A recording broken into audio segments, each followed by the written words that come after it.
Estava ali certa mulher que havia 12 anos vinha sofrendo de uma hemorragia. Ela havia padecido muito nas mãos de vários médicos e gastado tudo o que tinha, sem contudo melhorar de saúde. Pelo contrário, piorava cada vez mais.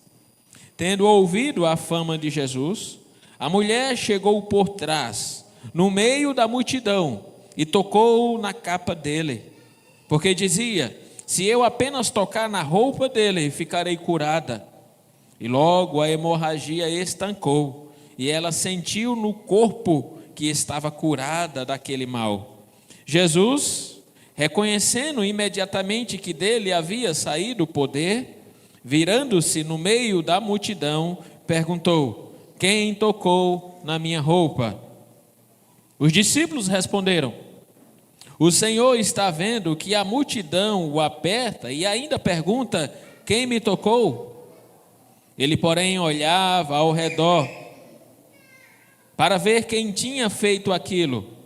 Então a mulher, amedrontada e trêmula, ciente do que havia acontecido, veio, prostrou-se diante de Jesus e declarou-lhe toda a verdade. Então Jesus lhe disse: filha, a sua fé salvou você. Vá em paz e fique livre desse mal. Enquanto Jesus ainda falava, chegaram alguns da casa do chefe da sinagoga, dizendo: a sua filha já morreu, porque você ainda incomoda o mestre? Mas Jesus, sem levar em conta tais palavras, disse ao chefe da sinagoga: não tenha medo, apenas creia. Jesus não permitiu que ninguém o acompanhasse, a não ser Pedro e os irmãos Tiago e João. Chegando à casa do chefe da sinagoga, Jesus viu o alvoroço, os que choravam e os que pranteavam muito. Ao entrar, disse: por que vocês estão alvoroçados e chorando? A criança não está morta, mas dorme. E riam-se dele. Mas Jesus, mandando que todos saíssem, levou consigo o pai e a mãe da criança e os que vieram com ele, e entrou onde ela estava. Tomando a criança pela mão, disse: Talitá cumi, que quer dizer: menina, eu digo a você, levante-se. Imediatamente a menina, que tinha 12 anos, se levantou e começou a andar. Então todos ficaram muito admirados, mas Jesus ordenou-lhes expressamente que ninguém o soubesse e mandou que dessem de comer à menina. Amém. Vamos orar e em seguida meditar na passagem que agora nós lemos. Santíssimo Deus, grandioso Tu és, poderoso e cheio de misericórdia. Ó Pai, na Tua presença nós nos colocamos para suplicar que nos instrua e nos alimente pela Tua palavra que agora nós lemos. Dá-nos a graça, ó Pai, de sairmos daqui fortalecidos com a fé cheia do Teu poder. Abençoa-nos em Cristo Jesus. Amém. No começo deste evangelho, o Senhor Jesus Cristo, ele começa a chamar os seus discípulos. Ele chama Pedro e André, irmãos, depois chama Tiago e João, depois ele chama Levi, e lá no capítulo de número 3, então, o texto já narra em qual ele chamou todos os 12 discípulos para os seguirem. E o Senhor Jesus Cristo tinha uma missão, era que eles dessem continuidade à obra que o Senhor Jesus Cristo começou, de anunciar as boas novas de salvação. Então Jesus Cristo junta aqueles 12 e diz a cada um deles: siga-me. E eles começam a seguir a Jesus, e o Senhor Jesus Cristo começa a pregar o evangelho, a semear a palavra, e também espera que esta obra dê continuidade através daqueles 12 que Cristo chamou. Você vê no capítulo de número 4, por exemplo, de Marcos, a parábola do semeador. O semeador saiu a semear. E Cristo é este semeador que saiu a semear. Ele lançou sementes e caiu em vários solos. E um deles era o solo bom. Era daqueles discípulos que estavam seguindo a Jesus. Daqueles homens que se tornaram apóstolos pelo chamado do Senhor Jesus Cristo. E o Senhor Jesus Cristo então agora também deseja e planeja que esses apóstolos deem continuidade a esta obra.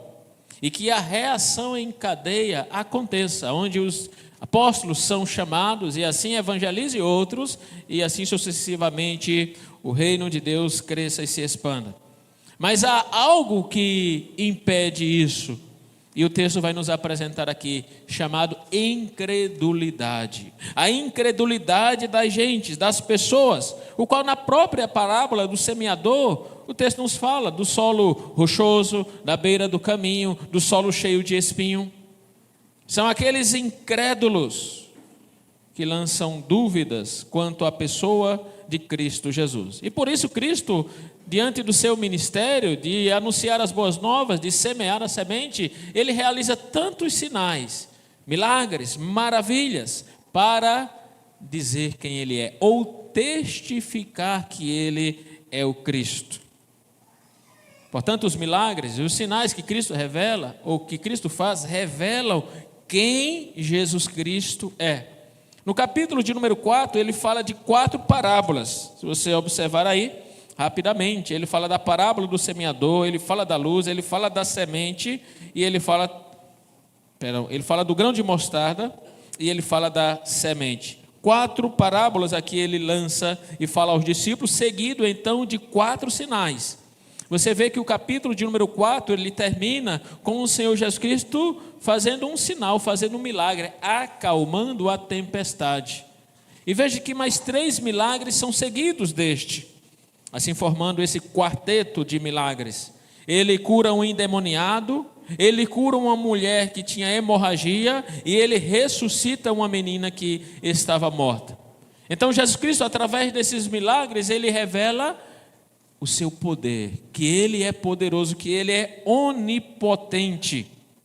Portanto, esses relatos apontam para o seu poder, mas também para a sua misericórdia. E como a misericórdia de Deus, ou do Senhor Jesus Cristo, ela não tem raça, não tem cor, não tem tamanho, mas ela alcança vários tipos de pessoas, pessoas distintas. Porque no primeiro milagre que ele realiza aqui desse quarteto, quem está recebendo eles?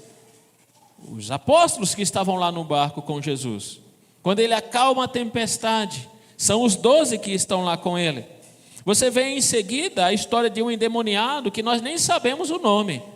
Era um desconhecido, mas o Senhor também fez milagre para eles. Em seguida, esta mulher que tinha uma hemorragia, o Senhor Jesus Cristo também faz milagre para ela. Era uma mulher desconhecida.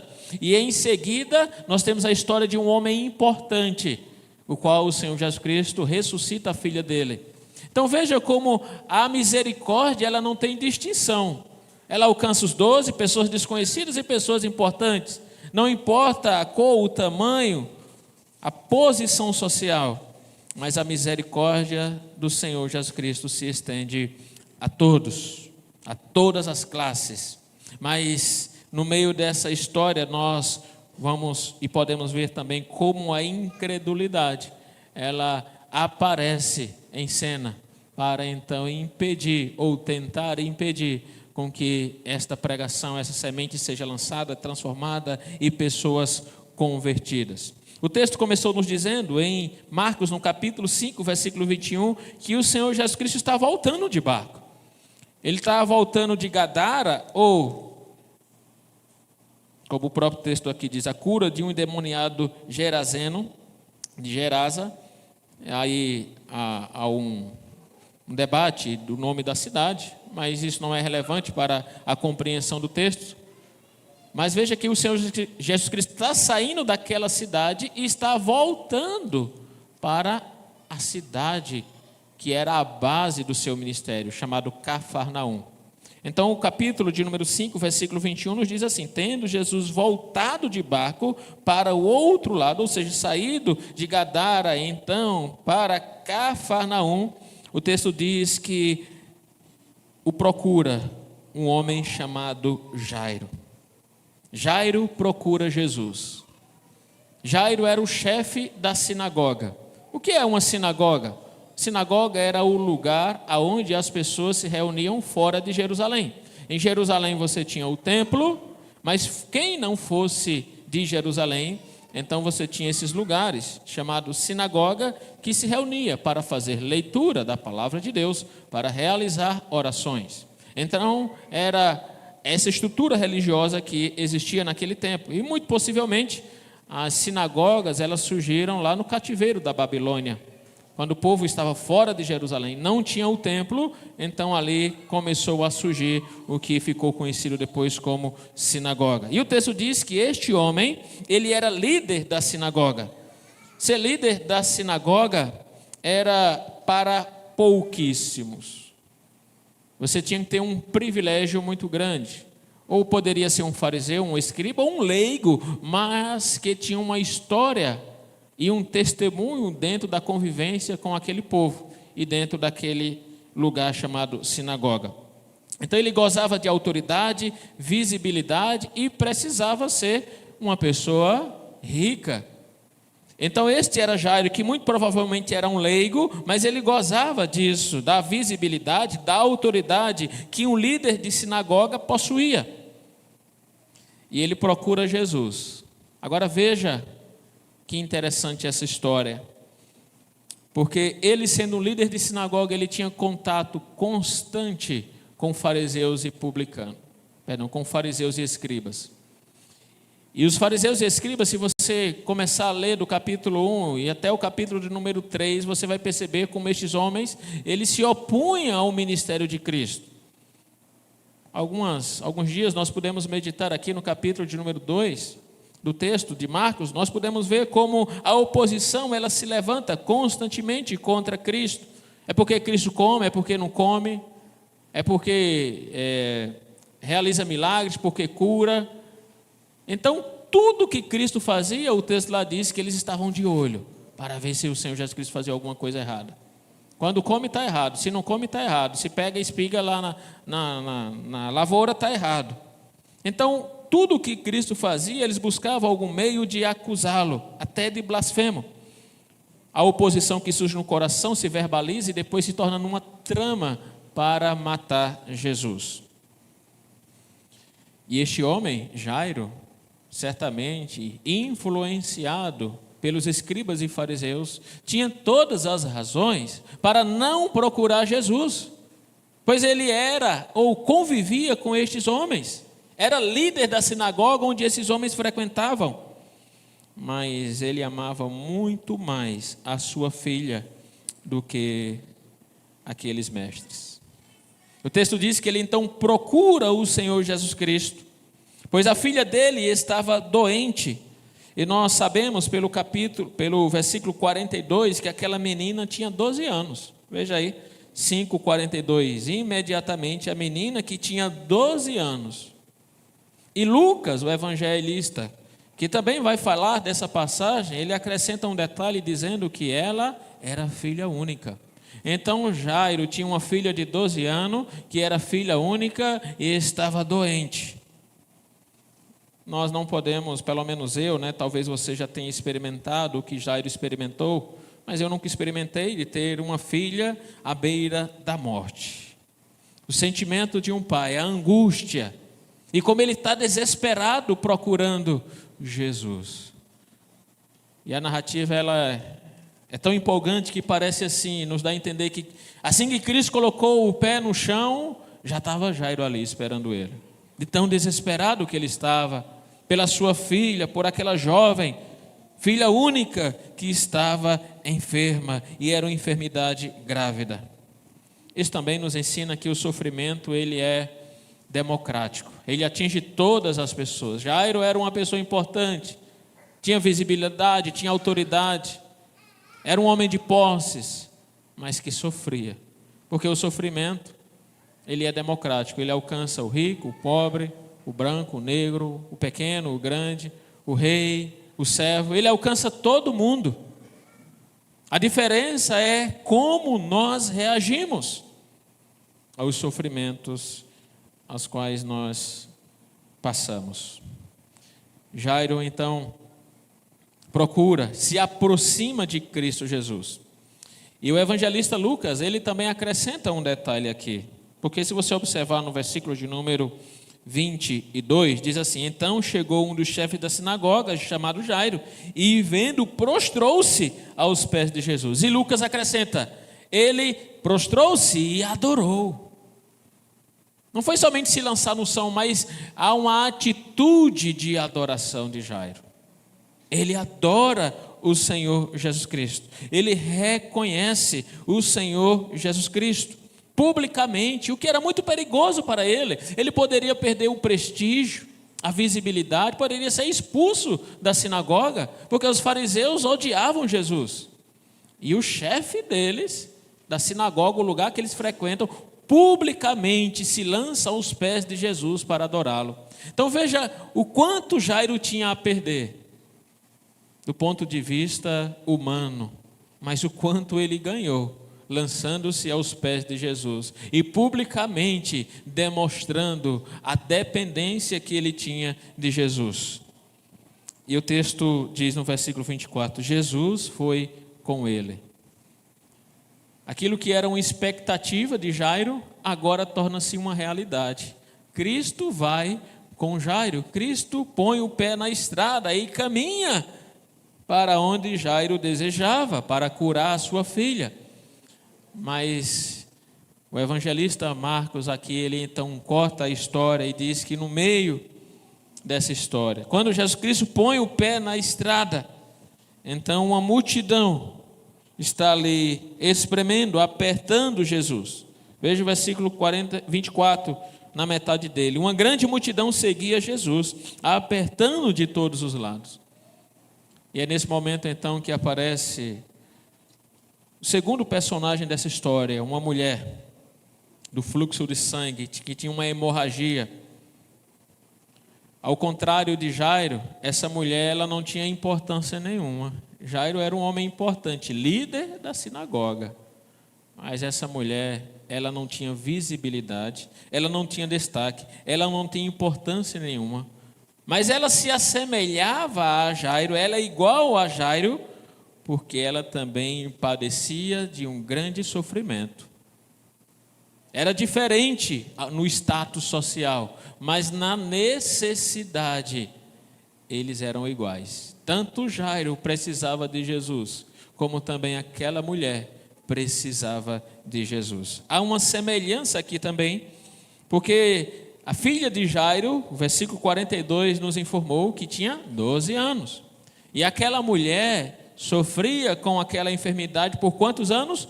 12 anos. E o texto nos diz no versículo 26, que ela já havia procurado todos os médicos, já havia gastado muito dinheiro, e todas as vezes piorava mais e mais. Veja aí o versículo 26, ela havia padecido muito nas mãos de vários médicos, e gastado tudo o que tinha, sem contudo melhorar na saúde. Pelo contrário, piorava cada vez mais.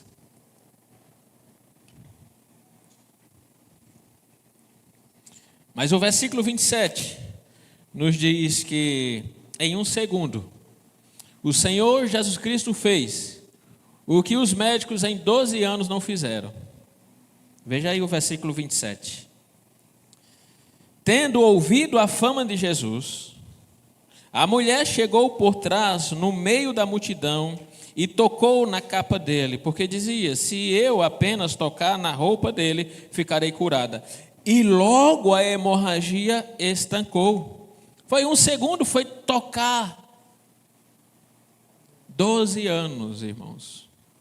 Vai no médico, vai em outro, gastava e não podia ser curada.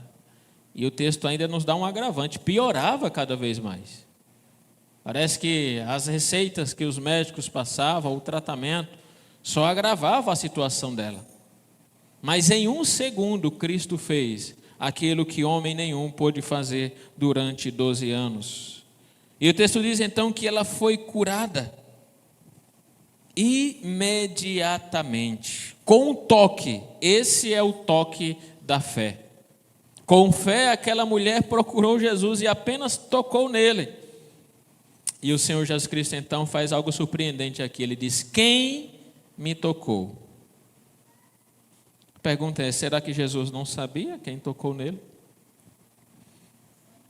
Há duas posições. Alguns dizem que sim, que Jesus sabia, e ele queria apenas dar uma oportunidade para que a mulher se manifestasse, né?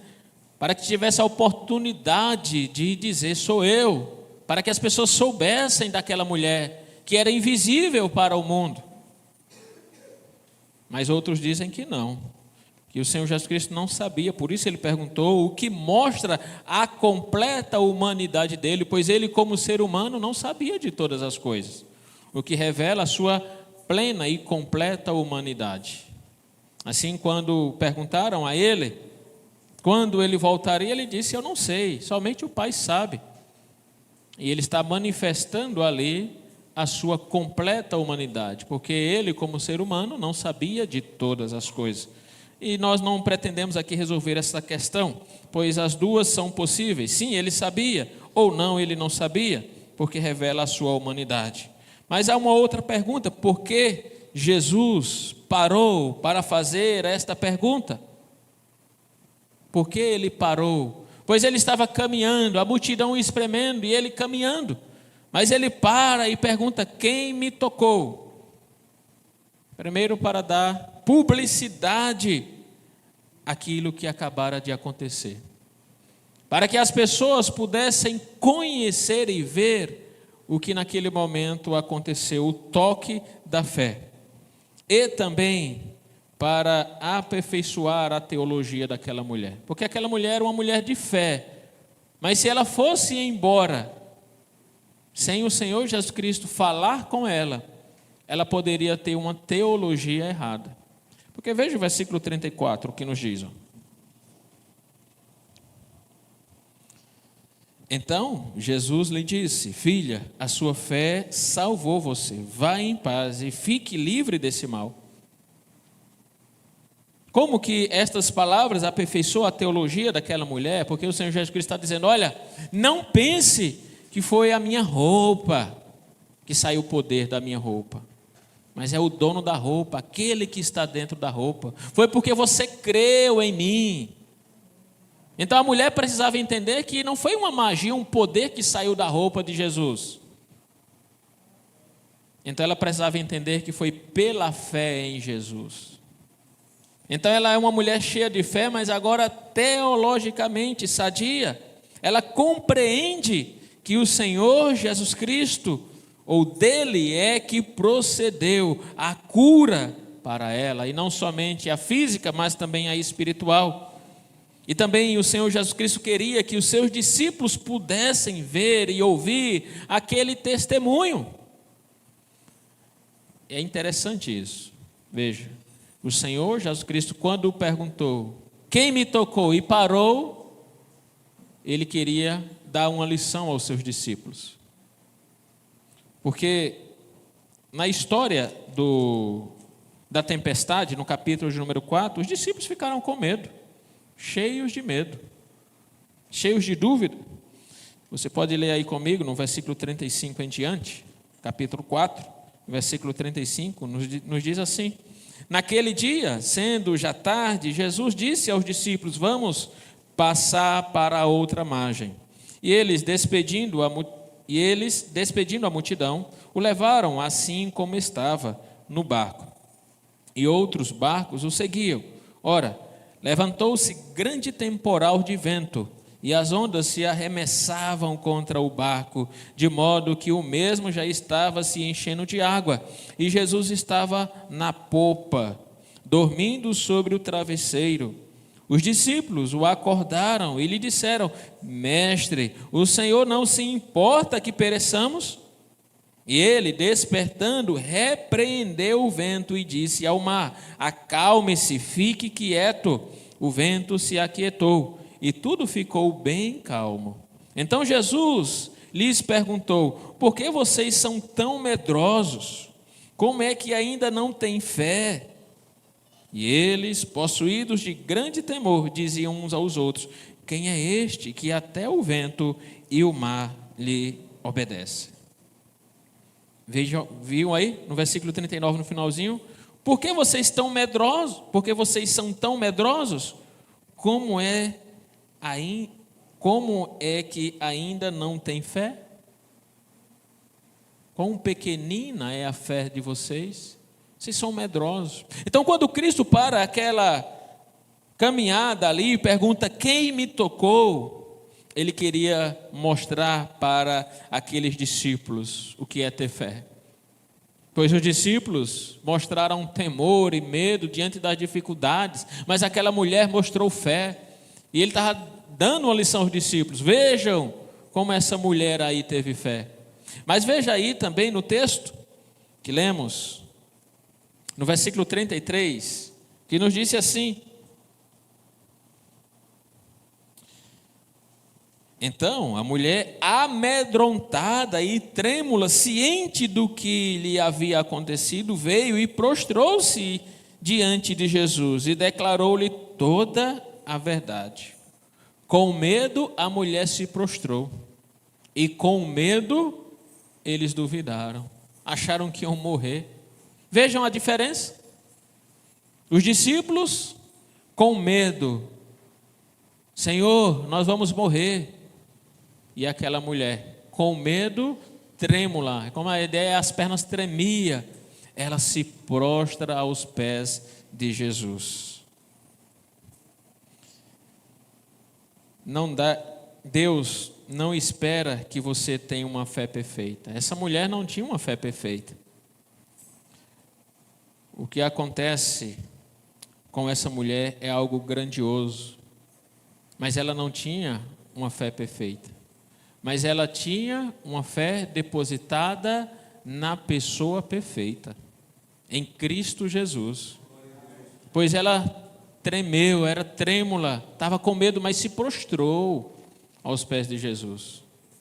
Então veja que a fé dela ainda era uma fé imperfeita, mas ela tinha uma fé na pessoa perfeita, em Cristo Jesus. E essa história, ela é uma história grandiosa, maravilhosa desta mulher, deste ato de fé. Mas se coloque no lugar de Jairo. Você caminhando com Jairo, a sua filha está doente, filha única, 12 anos, está quase morrendo. Você chama o Senhor Jesus Cristo dá esperança a você, coloca o pé na estrada e diz: vamos. Pois o texto começou no versículo 24 dizendo: Jesus foi com ele. Mas quando começam a caminhar, aparece essa mulher. Coloque-se no lugar de Jairo. Qual seria o seu sentimento?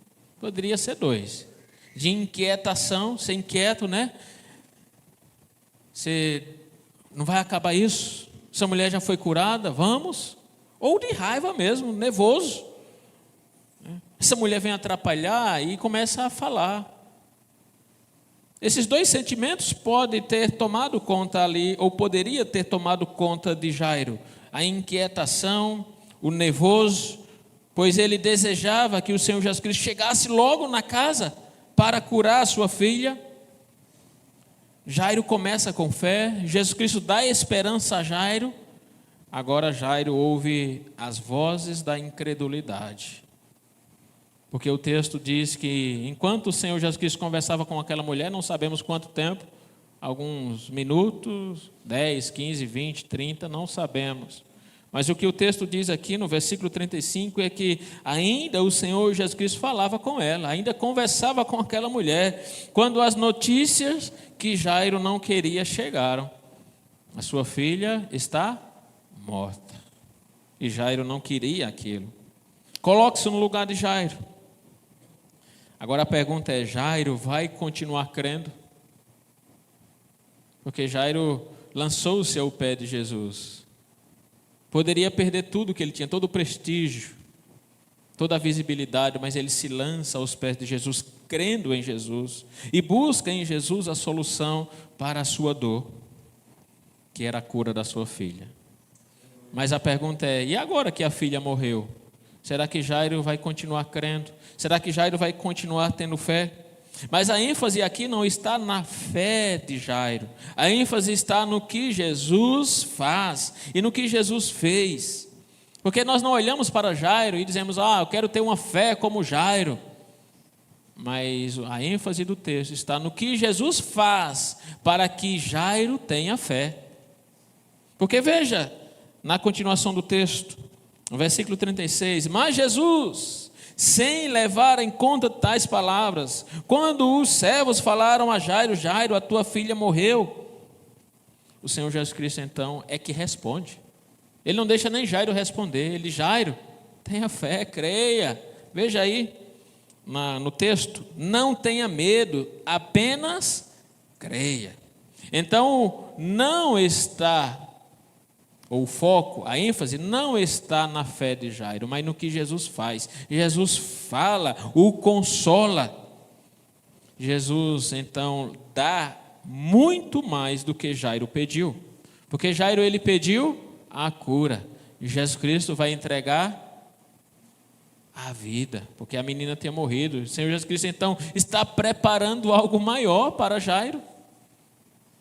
Aquilo que Jairo queria era maravilhoso, a cura da sua filha, mas o Senhor Jesus Cristo tinha algo melhor, que é ressuscitá-la. Agora vejam o versículo 36 novamente. Versículo 37 agora.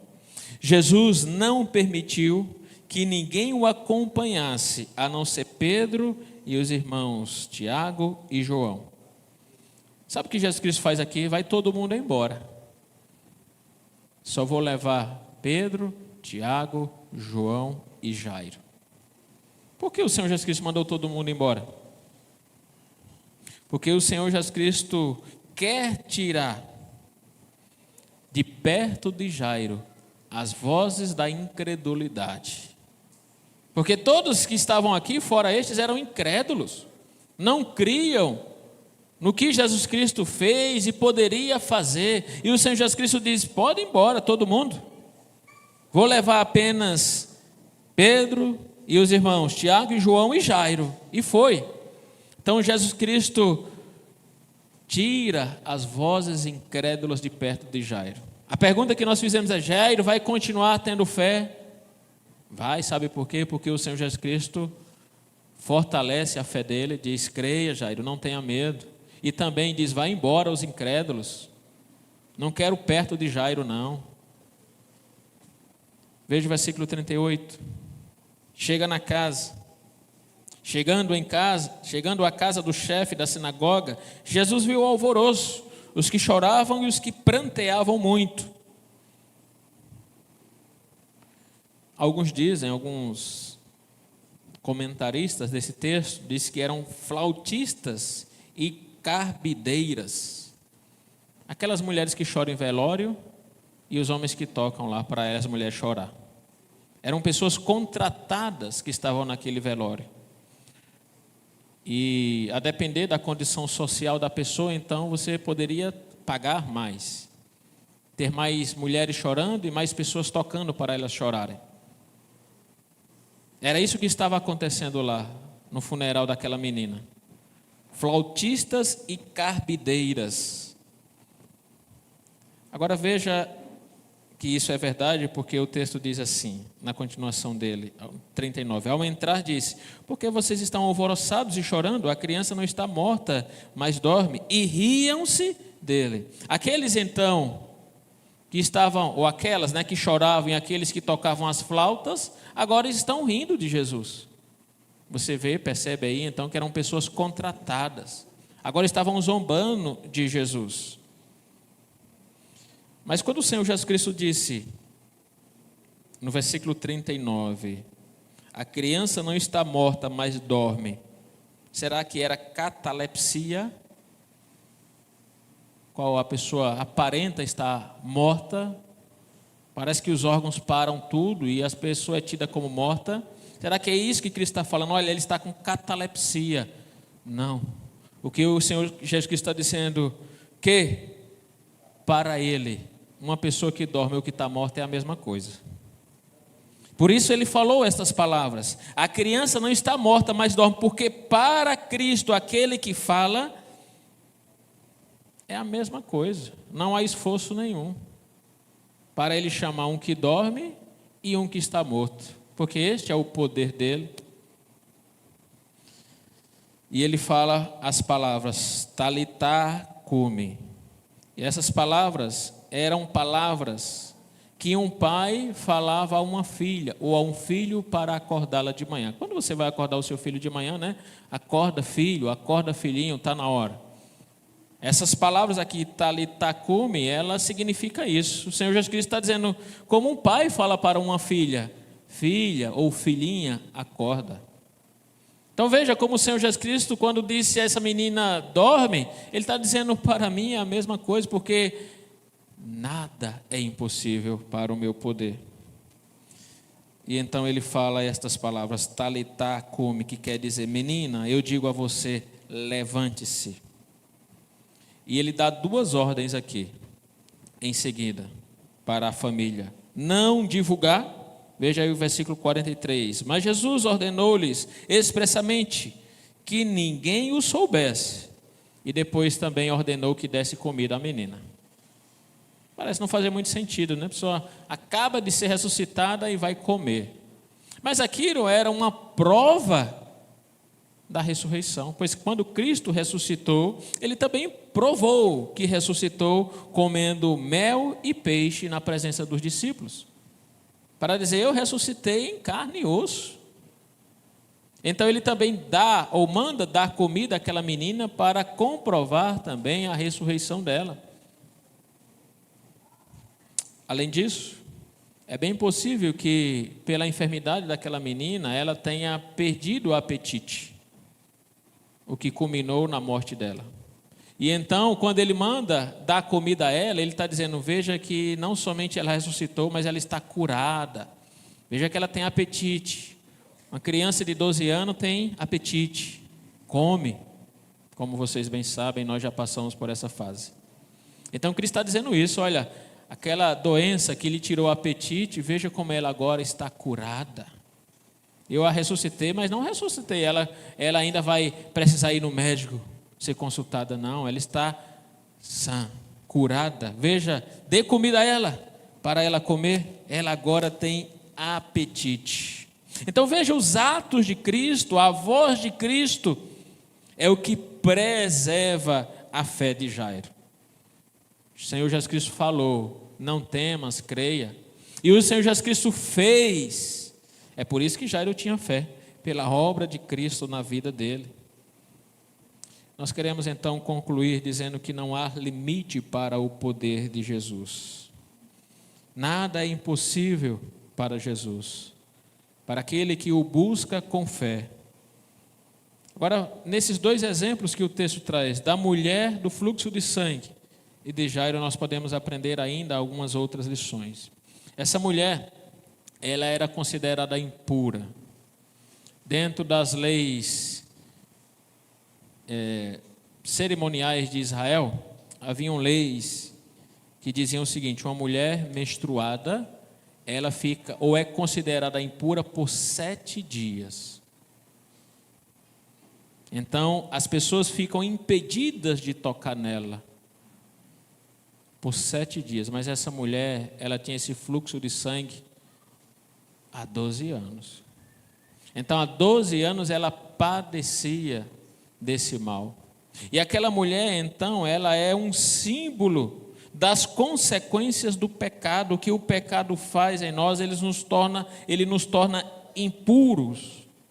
Mas o Senhor Jesus Cristo agora vai e passivamente, porque é ela que toca em Jesus, cura ela.